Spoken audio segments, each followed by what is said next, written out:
Long before banks, computers, or credit cards, there was gold, the world's first symbol of trust, power, and desire. Civilizations rose around it, worshipped it, and fought over it. Gold was more than wealth. It was faith itself, a promise that carried empires through centuries. From Egypt's pharaohs to the merchants of Babylon, gold became the heartbeat of commerce. Humanity had found its first universal language, and it spoke in the sound of coins falling into open hands. Gold ruled the world's pulse. It built empires and bought loyalty, yet destroyed those who clung to it too tightly. Its brilliance blinded kings and toppled dynasties. To possess gold was to command faith, yet to depend on it was to invite downfall. In its luster hid mankind's oldest contradiction, wealth that freed nations while enslaving souls. Every empire that rose on gold's back eventually collapsed under its weight, proving that the pursuit of power often costs more than the gold that inspires it. Empires die not from weakness, but from indulgence. Rome drowned in its riches before it ever fell to swords. The streets once paved with triumph turned to silence. History whispers that every civilization has its limit, the moment when luxury outweighs wisdom. The greater the wealth, the deeper the decay. And in that moment of collapse, when gold loses meaning, only lessons remain, that prosperity without restraint is merely the prelude to ruin. In ancient China, a new miracle emerged: money that weighed nothing. Paper replaced metal, and faith replaced substance. This was the birth of abstraction, where value existed because people agreed it should. The shift was revolutionary. Wealth became imagination bound by ink. Humanity had discovered the power of promises, and for the first time, prosperity could be created from belief alone. The age of paper wealth had begun, delicate, light, and as powerful as the faith that sustained it. The seas became new kingdoms, ruled not by swords, but by sails. The merchant kings of Venice and Genoa mastered a silent form of conquest, trade. They controlled not people, but the flow of value itself. Every storm they braved carried profit. Every port they reached carried influence. The world's first businessmen replaced conquerors, proving that commerce could achieve what armies could not. In the wind and waves of trade, the future of global power quietly took root. In the 15th century, the Medici family invented a new kind of empire, one ruled with ink, not iron. Banking became the art of control. Through loans and ledgers, the Medicis shaped Europe's politics, religion, and art. They proved that true power wasn't held by monarchs or soldiers. It lived in credit. The concept of debt became the world's quiet foundation, invisible but unshakable. What began in Florence would soon decide the destiny of every nation on earth. Kings once ruled by divine right, but soon divine credit became the true crown. Monarchs borrowed fortunes from financiers to fund wars and dreams. Every coin they spent tightened the banker's hold. Power shifted from palace to vault, and thrones became clients of their creditors. Behind every royal victory was a quiet signature of debt, unseen yet absolute. The banker's pen replaced the sword as the instrument of control. The pursuit of wealth pushed humanity across the edges of the known world. Empires financed voyages in search of gold and glory, their debts riding on the waves. Exploration was a gamble, and the stakes were kingdoms. The promise of new land became the world's first global investment, high risk, unimaginable reward. But for every fortune discovered, another civilization fell. The age of exploration proved one truth: expansion feeds greed faster than it feeds progress. Every glittering coin hides a shadow. Behind every empire's rise lies a story of suffering. The wealth that built palaces was mined through pain. The nobility's luxury stood upon invisible labor, lives traded for coins that never reached their hands. History often remembers the conquerors, but forgets the cost.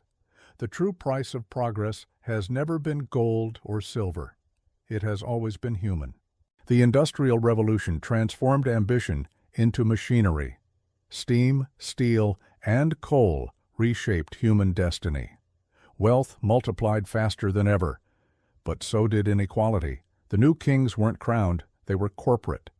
Machines replaced men, yet greed remained unchanged. The world's pulse quickened as production became the new religion. For the first time, humanity realized it could build faster than it could feel. And in that speed, we began losing sight of what progress was for. As machines transformed labor, paper transformed wealth. Stocks, bonds, and credit replaced gold as the true measure of prosperity.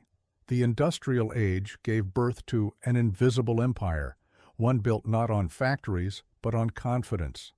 Markets became the new temples, and bankers their priests. Every piece of paper promised tomorrow's fortune, but beneath the optimism lay fragility. Wealth was no longer something you could touch. It was something you could lose in a whisper. Humanity had learned to build castles of belief, yet again on sand. In 1929, the illusion cracked. The roaring optimism of the decade turned to silence overnight. The stock market crashed, and paper promises turned to ash. Millions lost everything, not just wealth, but dignity. The Great Depression reminded the world that confidence is the most fragile currency of all. When trust collapses, money follows. Governments scrambled to rebuild faith, printing hope as fast as they printed dollars. But the wound ran deeper. Humanity had learned how easily prosperity can vanish when built on speculation. After 2 world wars and 1 economic collapse, nations sought order from chaos. In 1944, in a quiet New Hampshire town called Bretton Woods, a new world system was born. The U.S. dollar became the anchor of global finance, backed by gold and American might. For decades, stability returned, or so it seemed. The dollar wasn't just a currency, it became a weapon of influence, a symbol of global control. But every system built on trust eventually tests the limits of that trust. In 1971, President Richard Nixon made a quiet announcement that shook the world. The U.S. would no longer back its dollar with gold.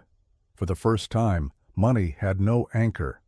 Value became an idea, floating, flexible, and fragile. Economies would now rely on faith alone. What was once tangible became theoretical, and the age of fiat money began. From that moment forward, governments could print prosperity, and debt became limitless. Humanity had untethered money from reality, and history held its breath. The 1980s marked a new kind of revolution, one of invisible wealth. Credit became freedom, and debt became normal. Banks discovered that dreams could be monetized. People borrowed not just for homes, but for lifestyles. The economy boomed, and consumption became identity. Behind the glossy surface, a quiet addiction grew, an entire generation living on borrowed time. The illusion of endless growth began to feel real, but deep within the numbers, pressure built, waiting for a single spark to ignite collapse. The millennium brought speed, and with it, danger. Computers replaced human traders, and markets began to move faster than understanding itself. Money became data, risk became algorithm. Wall Street turned into a digital battlefield of numbers, where billions shifted hands in milliseconds. Complex financial products, designed by math geniuses, promised stability. But behind every formula was a human flaw, greed disguised as innovation. The system became too complex to fail, or so they thought. And beneath the surface, the perfect storm brewed. September 2008, a 158-year-old giant Lehman Brothers collapses overnight. The unthinkable has happened. Decades of faith in the financial system crumble in a single weekend. Trillions vanish as the stock market freefalls. Families lose homes, jobs, and savings. This is not just numbers, it's lives, dreams, entire futures erased. $19 trillion in household wealth gone. 8 million jobs lost. The world stands frozen as the illusion of safety dissolves. The collapse wasn't just economic, it was emotional, spiritual, and deeply human. The fall of Lehman was only the first domino. Banks worldwide trembled under the same fragile structures. Governments rushed to save what they could, printing trillions to keep economies alive. But ordinary people paid the real price. Businesses shut down, pensions disappeared, and faith in institutions shattered. The world entered its darkest financial hour since the Great Depression. The system that promised prosperity had devoured its creators, revealing that trust, not money, is the foundation of civilization. And once broken, trust takes generations to rebuild. The collapse of 2008 was not just a story of greed. It was a mirror reflecting human nature. We built systems that rewarded short-term gain and punished caution. We mistook speculation for progress and confidence for truth. But within every crisis lies wisdom. The world learned that unchecked ambition leads to fragility and that progress without ethics destroys itself. The fall of 2008 was not the end of money. It was a reminder that prosperity must rest on balance, not blind belief.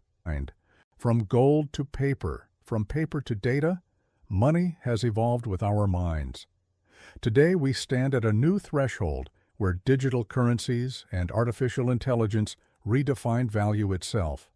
The lessons of 2008 still echo. Trust is fragile, and greed is timeless. The future of money will depend not on technology, but on wisdom. History has shown that every rise comes with a fall, but perhaps this time we can rise wiser. Thanks for watching. If you enjoyed this video, don't forget to subscribe and hit the notification bell. Got a topic you'd love us to cover next? Leave your suggestions in the comments below. This is Past Trail, reminding you that understanding yesterday helps us make sense of today. See you in the next video.